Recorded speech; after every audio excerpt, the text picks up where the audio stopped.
Xiddigii Brazil ee qaatay dhalashada Ukraine oo lagu qasbayo inuu galo dagaalka Ruushka Ukraine weeraryahanka kooxda kubadda cagta Shakhtar Donetsk ee Junior Moraes oo u dhashay waddanka Brazil laakiin qaatay dhalashada xulka qaranka Ukraine ayaa halis ugu jira in lagu qasbo inuu qoriga qaato uu ku biiro askarta dagaalka kula jirta Ruushka ee reer Ukraine.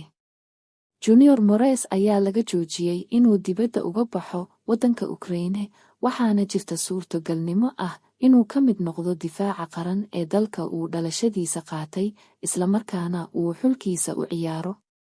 Khamiistii ayuu madaxweynaha Ukraine Volodymyr Zelensky uu amray in la isku dubarido muwaadiniinta dalkaas ee ay dadoosu u dhaxayso 18 jir ilaa 60 jir waxaanu mamnuucay inay dalka dibadda uga baxaan si haddii loogu baahdo ay qoriga u qaataan oo ay dalka u difaacaan. Junior Moraes ayaa sanadkii 2019 waxa uu qaatay dhalashada Ukraine waxaanu u ciyaaraa xulka qaranka dalkaas oo uu u saftay 11 kulan hase yeeshee waxaa laga reebay liiska xiddigihii ka qaybgalay tartankii qaramada Yurub ee Euro 2020 ee sanadkii hore. 34 jirkan ayaa la sheegay in loo diiday inuu dibadda uga baxo dalkaas sida uu sheegay Renato Souza oo ah wariye ka tirsan idaacadda Portal 7 oo qoraal uu ku daabacay bartiisa Twitterka ku yidhi xiddiga reer Brazil ee Junior Moraes ee weerarka uga ciyaara Shakhtar Donetsk waxaa laga mamnuucay inuu ka tago waddanka Ukraine.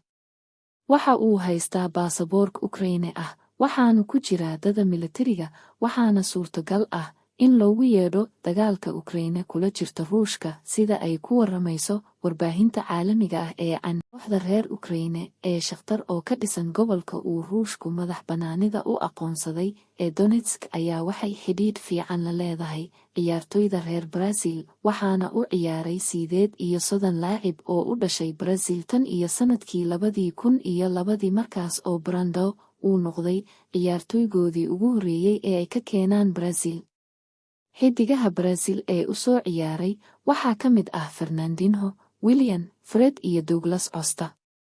Halkan aad naga dawanayso waa deeqsame fadlan nagu soo biir haddii aad nagu cusub tahay mahadsanid magacaygu waa Maryan Adan Xaaji.